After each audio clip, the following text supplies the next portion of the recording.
Speaker, Prime Minister, members of the Parliament. I am grateful for your welcome and for that of your countrymen. 13th day of September, 1862, will be a day that long remembered in American history. At Fredericksburg, Maryland, thousands of men fought and died on one of the bloodiest battlefields of the American Civil War. One of the most brilliant stories of that day was written by a band of 1,200 men who went into battle wearing a green sprig in their hats. They bore a proud heritage and a special courage given to those who had long fought for the cause of freedom. I am referring, of course, to the Irish Brigade. General Robert E. Lee, the great military leader of the Southern Confederate forces, said of this group of men after the battle, "The gallant stand which this bold brigade made on the heights of Fredericksburg is well known. Never were men so brave. They ennobled their race by their splendid gallantry on that desperate occasion. Their brilliant, though hopeless assaults on our lines excited the hearty applause of our officers and soldiers." Of the 1,200 men who took part in that assault, 280 survived the battle. The Irish Brigade was led into battle on that occasion by Brigadier General Thomas F. Marr, who had participated in the unsuccessful Irish uprising of 1848, was captured by the British and sent in a prison ship to Australia, from whence he finally came to America. In the fall of 1862, after serving with distinction and gallantry in some of the toughest fighting of this most bloody struggle, the Irish Brigade was presented with a new set of flags. In the city ceremony, the city chamberlain gave them the motto, "The Union, our country, and Ireland forever." Their old ones having been torn to shreds by bullets in previous battles, Captain Richard McGee took possession of these flags on December 2nd in New York City and arrived with them on the Battle of Fredericksburg and carried them in the battle.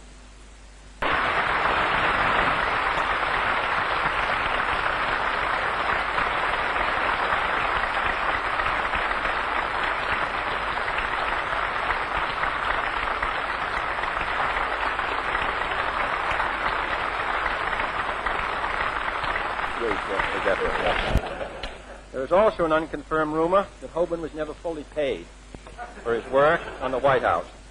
If this proves to be true, I will speak to our Secretary of the Treasury about it, although I hear this body is not particularly interested in the subject of revenues. I am proud to be the first American president to visit Ireland during his term of office, proud to be addressing this distinguished assembly, and proud of the welcome that you have given me. My presence and your welcome, however, only symbolize the many and the enduring links which have bound the Irish and the Americans since the earliest days. Benjamin Franklin, the envoy of the American Revolution, who was also born in Boston, was received by the Irish Parliament in 1772.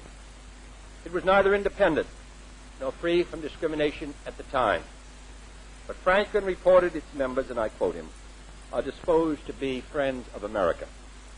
By joining our interest with theirs," he said, "a more equitable treatment might be obtained for both of our nations." Our interests have been joined ever since. Franklin sent leaflets to Irish freedom fighters. O'Connell was influenced by Washington, and Emmett influenced Lincoln. Irish volunteers played so predominant a role in the American Army that Lord Mountjoy lamented in the British Parliament, "We have lost America through the Irish." John Barry, whose statue was honored yesterday and whose sword is in my office, was only one who fought for liberty in America to set an example for liberty in Ireland. Yesterday was the 117th anniversary of the birth of Charles Stewart Parnell, whose grandfather fought under Barry and whose mother was born in America.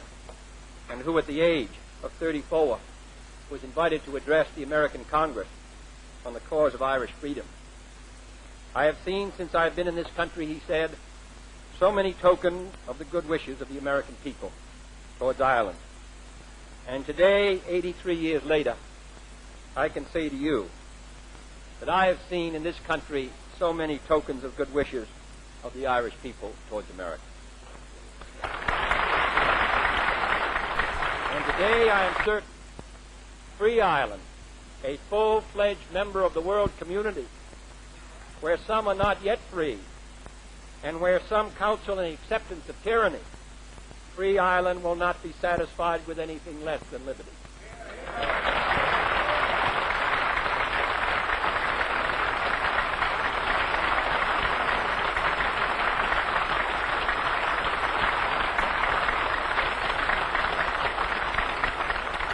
I am glad, therefore, that Ireland is moving in the mainstream of current world events. For I sincerely believe that your future is as promising as your past is proud, and that your destiny lies not as a peaceful island in a sea of trouble, but as a maker and a shaper of world peace. For self-determination can no longer mean isolation, and the achievement of national independence today means withdrawal from the old status only to return to the world scene with a new one. New nations can build with their former governing powers the same kind of fruitful relationship which Ireland has established with Great Britain, a relationship founded on equality and mutual interest. And no nation, large or small, can be indifferent to the fate of others, near or far. Modern economics, weapons, and communications have made us realize more than ever that we are one human family, and this one planet is our home. The world is large, John Boyle O'Reilly wrote.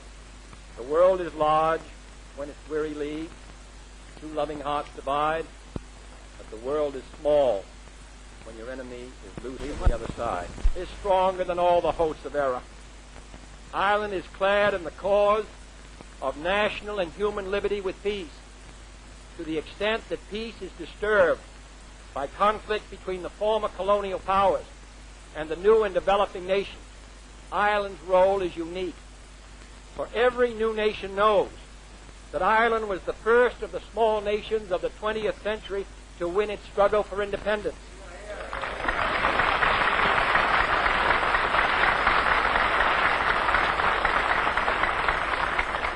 And that the Irish have traditionally sent their doctors and technicians and soldiers and priests to help other lands keep liberty alive.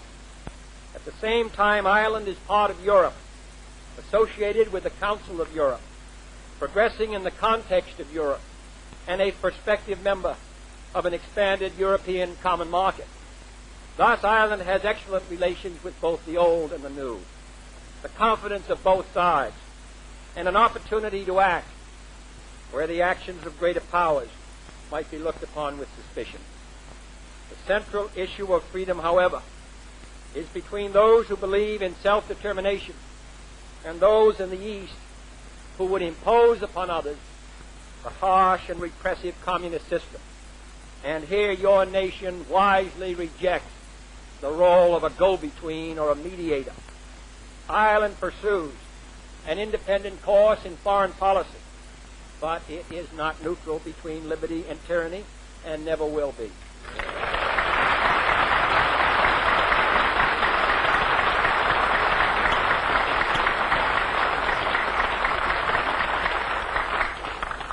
For knowing the meaning of foreign domination, Ireland is the example and inspiration to those enduring endless years of oppression.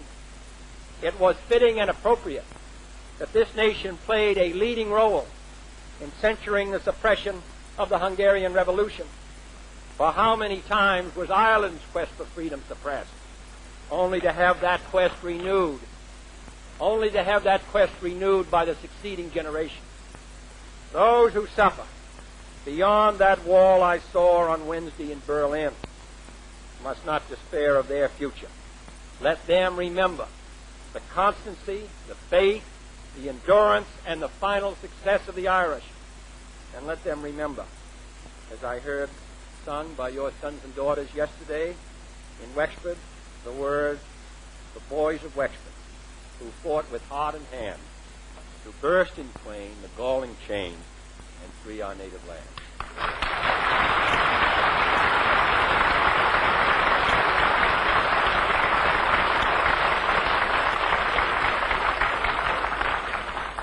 The major forum for your nation's greater role in world affairs is that of protector of the weak and voice of the small, the United Nations. From Cork to the Congo, from Galway to the Gaza Strip, from this legislative assembly to the United Nations, Ireland is sending its most talented men to do the world's most important work, the work of peace. In a sense, this export of talent is in keeping with an historic Irish role. But you no longer go as exiles and immigrants, but for the service of your country, and indeed of all men. Like the Irish missionaries of medieval days, like the wild geese, you are not content to sit by your fireside while others are in need of your help. Nor are you content with the recollections of the past when you face the responsibilities of the present. 26 sons of Ireland have died in the Congo. Many others have been wounded. I pay tribute to them and to all of you for your commitment and dedication to world order. And their sacrifice reminds us all that we must not falter now. The United Nations must be fully and fairly financed. Its peacekeeping machinery must be strengthened. Its institutions must be developed until someday, and perhaps some distant day, a world of law is achieved. Ireland's influence in the United Nations is far greater than your relative size. You have not hesitated to take the lead on such sensitive issues as the Kashmir dispute, and you sponsored that most vital resolution adopted by the General Assembly, which opposed the spread of nuclear arms to any nation not now possessing them, urging an international agreement with inspection and control. And I pledge to you that the United States of America will do all in its power to achieve such an agreement and fulfill your resolution.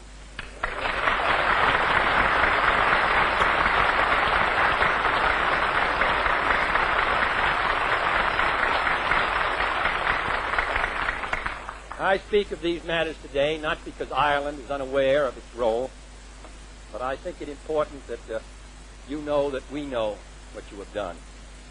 And I speak to remind the other small nations that they too can and must help build a world peace. They too, as we all are dependent on the United Nations for security, for an equal chance to be heard, for progress towards a world made safe for diversity. The peacekeeping machinery of the United Nations cannot work without the help of the smaller nations. Nations whose forces threaten no one, and whose forces can thus help create a world in which no nation is threatened. Great powers have their responsibilities and their burdens, but the smaller nations of the world must fulfill their obligations as well. A great Irish poet once wrote, "I believe profoundly in the future of Ireland, that this is an isle of destiny, that destiny will be glorious, and that when our hour is come, we will have something to give to the world." My friends, Ireland's hour has come. You have something to give to the world, and that is a future of peace with freedom.